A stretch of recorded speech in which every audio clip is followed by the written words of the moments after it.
गुणगण अमृत शिव साम्ब सदा शिव साम्ब सदा शिव साम्ब सदा शिव सदा शिव आनन्दामृताश्रित रक्षक आनन्द महेश शिव साम्ब सदा शिव साम्ब सदा शिव साम्ब सदा शिव सदा शिव इंदुकलाधर इंद्रादित्य सुंदर रूप सुरेश शिव साम्ब सदा शिव साम्ब सदा शिव साम्ब सदा शिव सदा शिव ईश सुरेश महेश जनप्रिय केशव कीर्ति शिव साम्ब सदा शिव साम्ब सदा शिव साम्ब सदा शिव सदा शिव पुरगादित्य भूषण शंकर नरक विनाशन केश शिव साम्ब सदा शिव साम्ब सदा शिव साम्ब सदा शिव सदा शिव मूर्धित दानव नाश पराकर अर्जित पाप विनाश शिव साम्ब सदा शिव साम्ब सदा शिव साम्ब सदा शिव सदा शिव साम्ब सदा शिव साम्ब सदा शिव साम्ब सदा शिव सदा शिव साम्ब सदा शिव साम्ब सदा शिव साम्ब सदा शिव सदा Shiv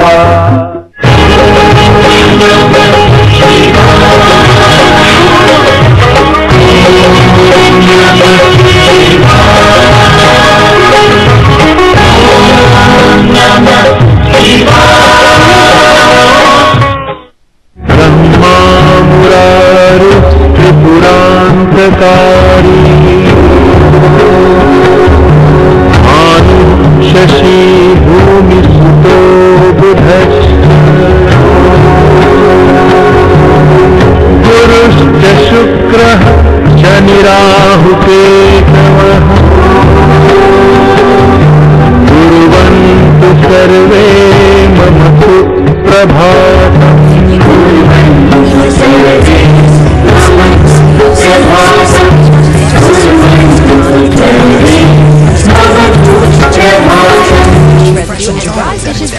Shirt and alone. 2 times better. For a brilliant shine every time. Finish Jet Drive Rinse Agent. Finish. So why? Gangataranga Ramaniya Jatakalapam For flawless Gauri Nirantara Vibhushita Vamabhagam Narayana Priyamananga Madapaharam Varanasi Purapatim Bhaja Vishwanatham Hindu ఆధ్యాత్మికత పరిపూర్ణంగా పరిఢవిల్లే పుణ్యక్షేత్రం, పవిత్ర గంగమ్మ గలగల పారే దివ్యక్షేత్రం, విశ్వేశ్వరుడు విశ్వనాథుడై విరాజిల్లే విబుదైక క్షేత్రం కాశీ క్షేత్రం. 12 జ్యోతిర్లింగాలలోనూ అష్టాదశ శక్తిపీఠాల్లోనూ ఒకటి దివ్యమైన ఈ కాశీ క్షేత్రం.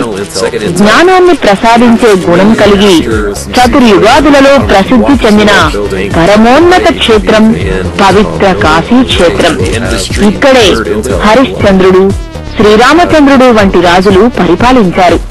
రామాయణ మహాభారతాది ఇతిహాసాలు, భాగవతాది పురాణాలు సైతం ఈ క్షేత్రాన్ని ఎంతో గొప్పగా వర్ణించాయి.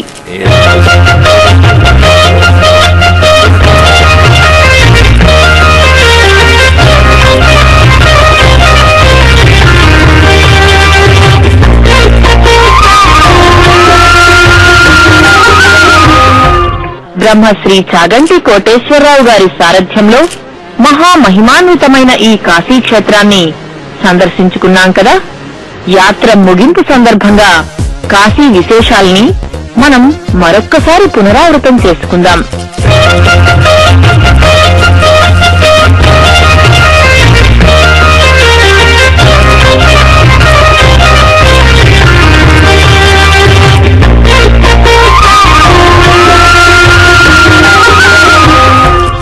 కాశీలో విశ్వనాథుని వైభవాన్ని తెలుసుకున్నాం. వయ్యారాల గంగా ప్రవాహాన్ని, 80 స్నానఘట్టాలను చూశాం. పాప వినాశిని, కిరణ, ధర్మనద, సరస్వతి, యమునా నదుల సంగమమైన పంచగంగా ఘాట్ల ప్రాధాన్యతను తెలుసుకున్నాం. కాశీ వెళతాను అని సంకల్పం చేసినటువంటి ఉత్తర క్షణంలో భూతములు, పిశాచములు, రాక్షసులు మొదలైనటువంటి వారు అంగీకరించారు. వారు ప్రతిబంధకాలను సృష్టిస్తారు అని. అదేంటంటే వాళ్ళు ఎక్కడ ఉంటారంటారేమో, ఇంట్లోనే ఉంటారు. అందుకే కదా ఉత్తిష్టంతో భూత పిశాచాహ ఏతే భూమి భారకాహ అని చెప్తున్నాం కదా. మీరు ఇక్కడి నుంచి లేచిపోండి, ఎందుకంటే మాకు మీకు విరోధమేమీ లేదు.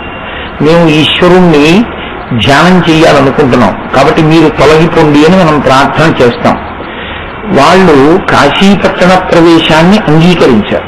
ఎందుచేత అంటే కాశీపట్టణంలో ప్రవేశించినంత మాత్రం చేత జీవుడు సర్వోత్కృష్టమైనటువంటి స్థితిని పొందుతాడు.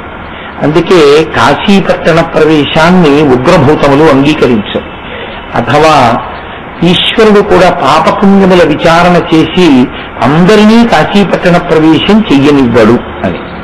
అందుకే ఈ పట్టణాన్ని 8 వైపుల నుంచి 8 కాపాడుతూ ఉంటారు అని.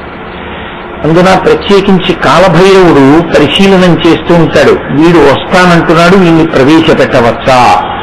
అందుకే కాశీపట్టణ ప్రవేశం చేసేటటువంటి వారు నేను కాశీ వెళుతున్నాను అని చెప్పడం కన్నా, కాశీ వెళ్ళడానికి యోగ్యత నాకు లేకపోయినా నన్ను కాశీపట్టణ ప్రవేశం చేయించడానికి కావలసినటువంటి నీ అపారమైనటువంటి కృపావర్షధారలే నాకు ఆలంబనము అని ఈశ్వరుణ్ణి ప్రార్థన చేసి బయలుదేరాలి అని.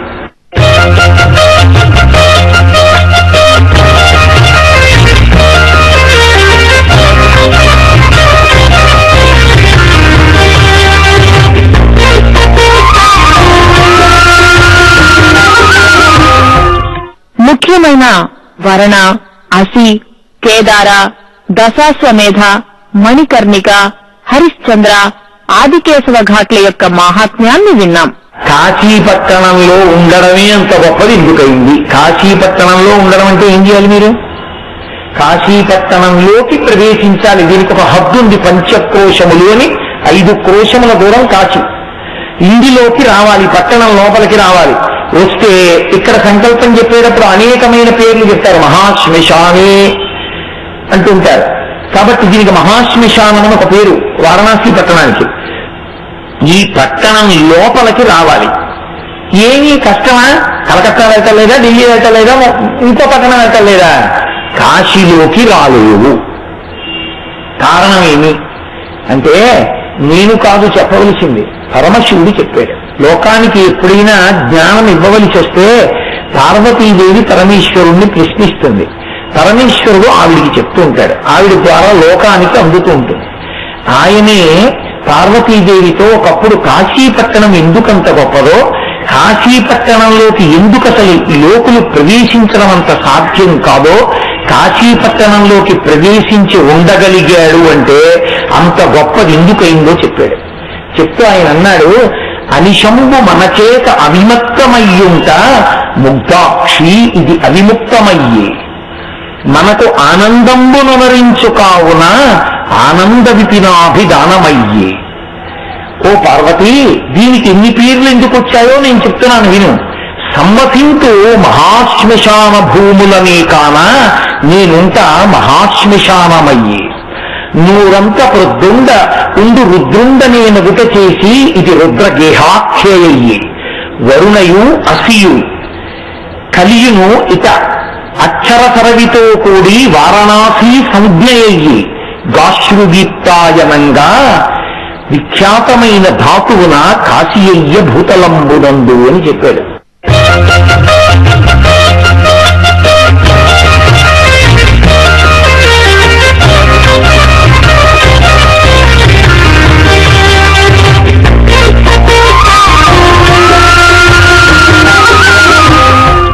కేదారఘాట్లోని కేదారనాథునికి అభిషేకాలు చేశాం. మణికర్ణికలో మునకలు వేశాం. మహిమల్ని మననం చేసుకున్నాం. గంగా మాహాత్మ్యం, గంగావతరణాలను విని తరించాం. లోలార్క కుండులో ప్రత్యక్ష భగవానునికి పూజలు గావించుకున్నాం. ఇంకా కాశీక్షేత్రంలోని కార్తీక మాసం పండుగలు, విశేషాలు, వివిధ ఆచారాలు, సంప్రదాయాలు, పున్నమి వేడుకలను చవిచూశాం. గంగా హారతులలో పాల్గొన్నాం. గంగలో దీపాలంకరణలు, గంగ ఒడ్డున నక్షత్ర మండలాన్ని చూశాం. జ్ఞాన దీపాలను పవిత్ర గంగకు సమర్పించుకున్నాం.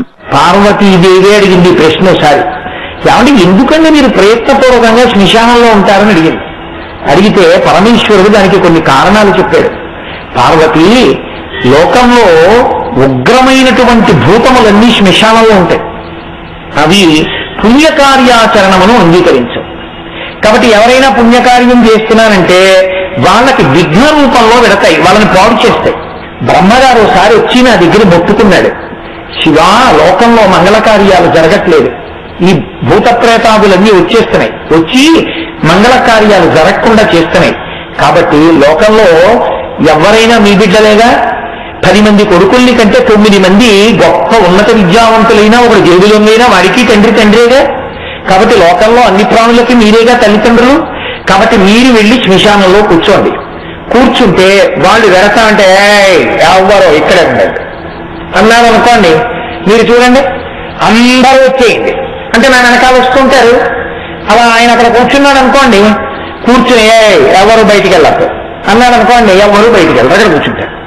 కానీ వాటికి ఏమిటో తెలుసా సంతోషం, అలా బుద్ధిగా కూర్చో, శ్రద్ధగా కూర్చో అంటే అదేం కూర్చోవు, వాటికి ఏదో ఒకటి చేస్తూ ఉండాలి. అందుకని ఆయన ఏం చేస్తుంటారంటే కాసేపు తాండవం చేసి వాటిని ఏమారుస్తుంటారు. నేను అక్కడ కూర్చోపోతే వీళ్ళు ఏ పుణ్యకార్యం చేయలేరు, నేను కూర్చున్నాను కాబట్టి చేసుకుంటున్నారు. శివనింద చేస్తే సరే అయితే వెళ్ళండ్రా అన్నాడు అనుకోండి, వాళ్ళ బతుకు అయిపోయినట్టే.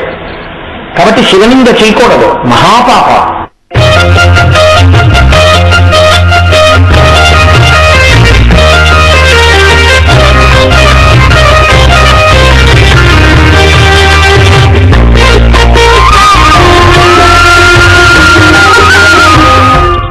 సాధు స్వభావానికి ప్రతీక అయిన గోవు ప్రాముఖ్యతను తెలుసుకుని గోపూజను నిర్వహించుకున్నాం.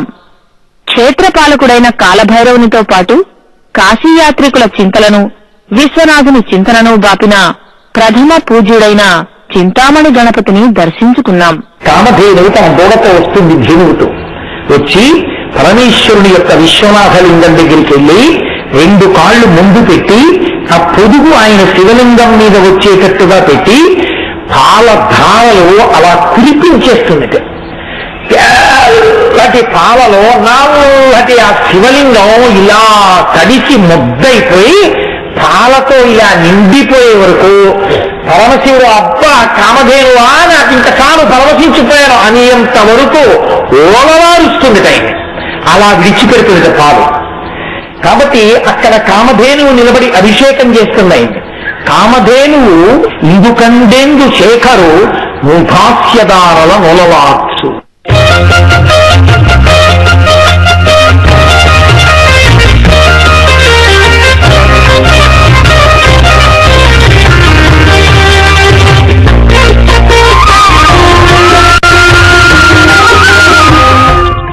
కాశీక్షేత్రంలోని పరిసర ఆలయాల్లో విశాలాక్షి అమ్మవారిని పూజించుకున్నాం. అన్నపూర్ణాదేవిని వేడుకున్నాం. అష్టకాన్ని ఇష్టకామ్యంగా పఠించుకున్నాం. దుర్గతులను బాపే దుర్గాదేవి, సంకటమోచనుడు హనుమాన్, త్రిదేవ్, కృత్తికేశ్వరుల మందిరాలను, ఆయా దేవతామూర్తులను సందర్శించుకున్నాం. కొన్ని కోట్ల జన్మల పాటు పరమ శివభక్తితో పరమేశ్వరుణ్ణి మహన్యాసపూర్వక రుద్రాభిషేకంతో షట్కాలములయందు అభిషేకం చేసి మారేడు దళాలతో పూజ చేసినటువంటి వాడు పొందినటువంటి ఫలితం గొప్పదా? అలా వెళ్ళిపోతూ ఇలా చూడకుండా విశ్వనాథలింగాన్ని ఓసారి ఇలా చూసి అలా వెళ్ళిపోయిన వాడు గొప్పవాడా అంటే ఇలా చూసి అలా వెళ్ళిపోయిన వాడే గొప్పవాడు. ఆ పుణ్యం ఈ పుణ్యానికి సరిపోదు. సకృత ఒక్కసారి సకృన్నత్వానత్వా అంటారు సౌందర్యలహరిలో శంకరుడు. సకృదీక్షణమున సంభవించు. ఒక్కసారి విశ్వనాథలింగం వంక ఇలా చూశాడా వాడు కొన్ని కోట్ల జన్మల శివాభిషేకం పూజ చేసినటువంటి ఫలితం కన్నా గొప్ప ఫలితాన్ని పొందేస్తున్నాడు. అది కాశీపట్టణం యొక్క వైభవం.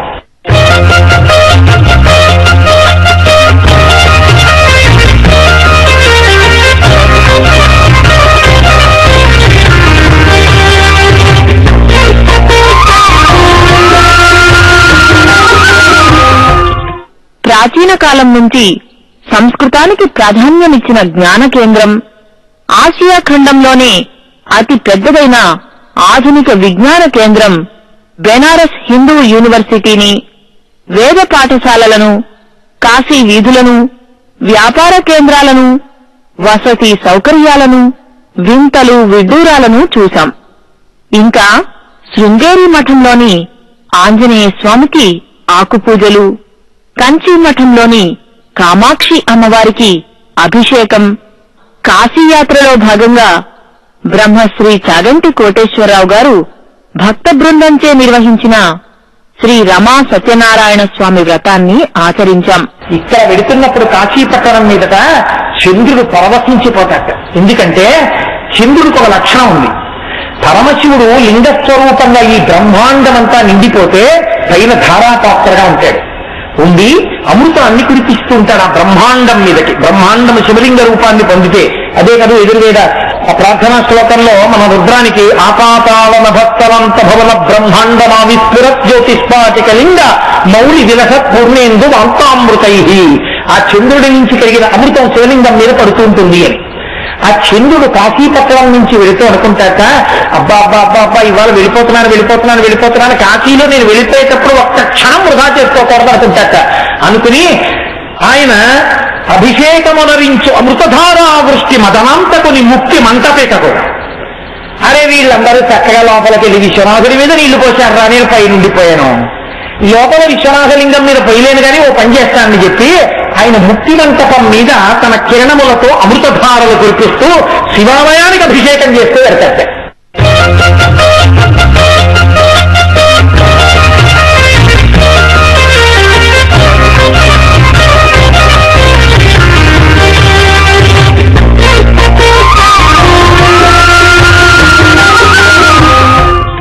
పార్వతీ కళ్యాణాన్ని చూసి తరించాం. కళ్యాణ వైభోగంలో పాలు పంచుకున్నాం.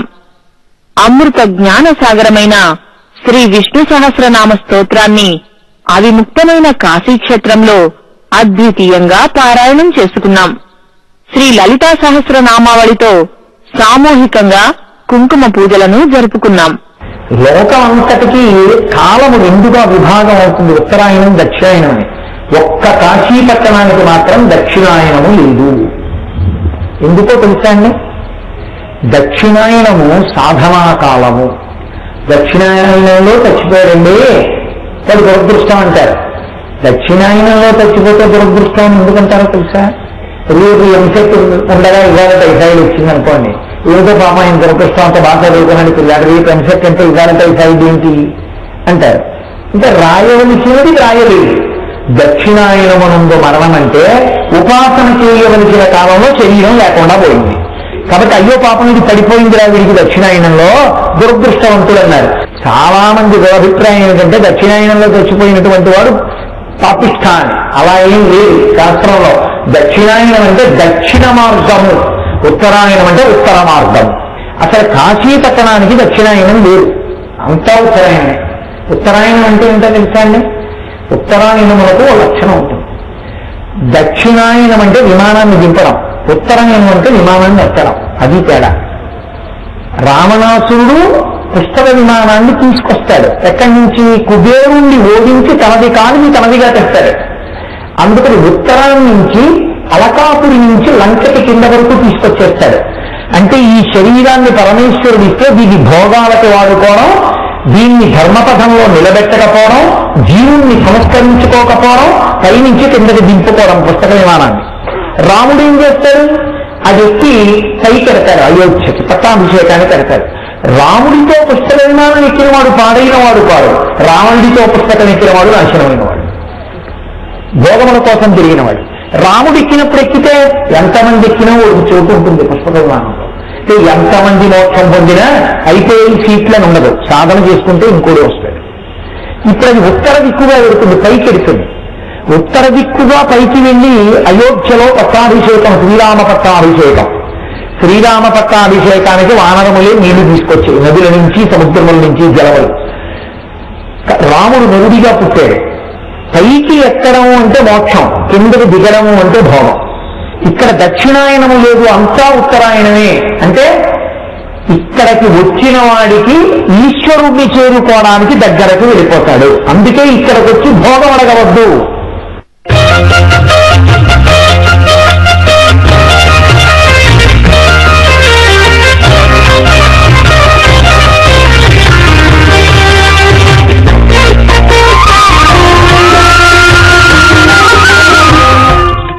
కాశీ అవినాశి, పుణ్యాల రాశి, మోక్ష సంకాశి, ముక్కోటి దేవతల పదఘట్టనలతో పునీతమైన దేవళాల భూమి కాశీ.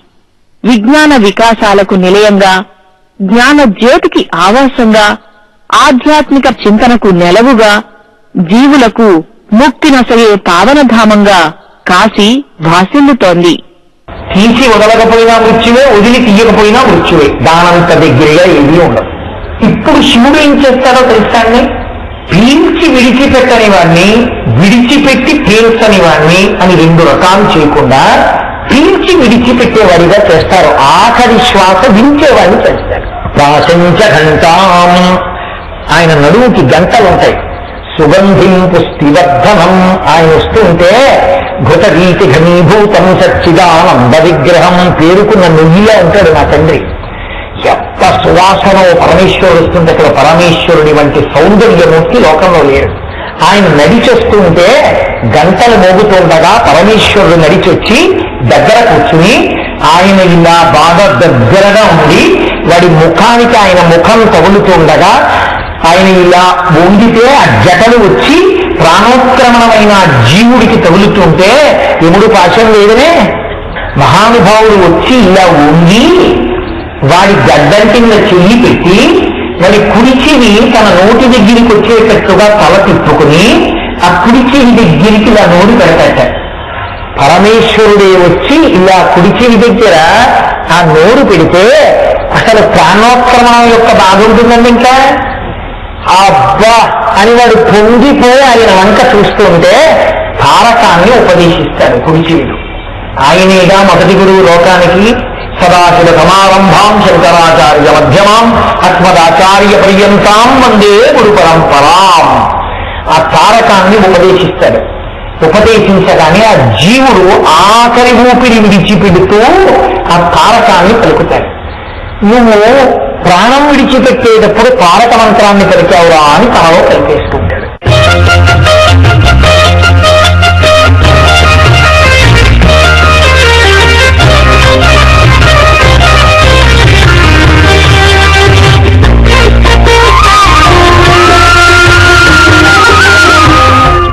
కాశీ క్షేత్రాన్ని దర్శించండి. కాశీ కాశీ అంటూ నామజపాన్ని చేయండి. కోటి జన్మల పాపాలు పటాపంచలవుతాయి. అనంత కోటి పుణ్యాలు సంప్రాప్తిస్తాయి. కాశీలో శివనామాన్ని జపించినా, విష్ణునామాన్ని పఠించినా మోక్షం కరతలామలకమవుతుంది. శివాయ విష్ణురూపాయ శివరూపాయ విష్ణువే, శివస్య హృదయం విష్ణుః విష్ణోశ్చ హృదయగుం శివః. యాత్రికుల అంతిమ లక్ష్యం కాశీయాత్రే. ఎన్నెన్నో ప్రత్యేకతలతో అలరారుతున్న పురాతన నగరయాత్ర. ప్రతి ఒక్కరూ జీవితంలో ఒక్కసారైనా చేయాలనుకునే పవిత్ర యాత్ర ఈ కాశీయాత్ర. ఇలా కాశీయాత్ర చేసిన భక్తుల మనోభావాలను వీక్షించి పొందిన మన అనుభవాలను, అనుభూతులను పదే పదే మననం చేసుకుందాం. దైనందిన జీవితంలో మనకు ఎన్ని వ్యాపకాలు ఉన్నా దైవనామ స్మరణ విడవకుండా అనునిత్యం జ్ఞాపకముంచుకుందాం. ధర్మ మార్గంలో పయనిస్తూ ధార్మిక కార్యక్రమాల్లో పాల్గొంటూ ఆధ్యాత్మిక జీవనాన్ని అలవాటు చేసుకుందాం. జీవిత చరమాంకంలో మోక్షాన్ని సంపాదించుకుందాం. వారణాసి పురపతి విశ్వనాథుని త్రికరణ శుద్ధిగా స్మరించుకుందాం.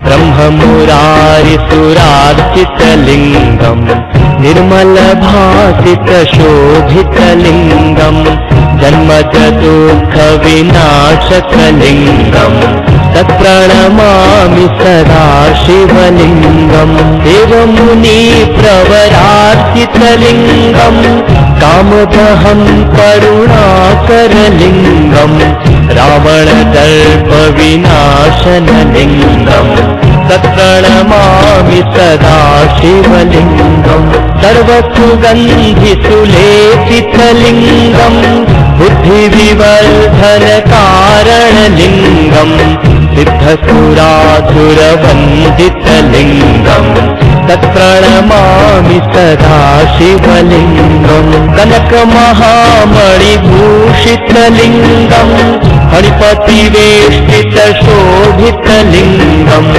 दक्षसूयज्ञविनाशनलिङ्गम् तत्प्रणमामि सदा शिवलिङ्गम् कुङ्कुमचन्दनलेपितलिङ्गम् पङ्कजहारसुशोभितलिङ्गम् सञ्चितपापविनाशनलिङ्गम् तत्प्रणमामि सदा शिवलिङ्गम् देवगणार्चितसेवितलिङ्गम् भावैर्भक्तिभिरेव च लिङ्गम् दिनकरकोटिप्रभाकरलिङ्गम् तत्प्रणमामि सदा शिवलिङ्गम् अष्टदलोपरिवेष्टितलिङ्गम् सर्वसमुद्भवकारणलिङ्गम् अष्टदरिद्रविनाशितलिङ्गम् तत्प्रणमामि सदा शिवलिङ्गम्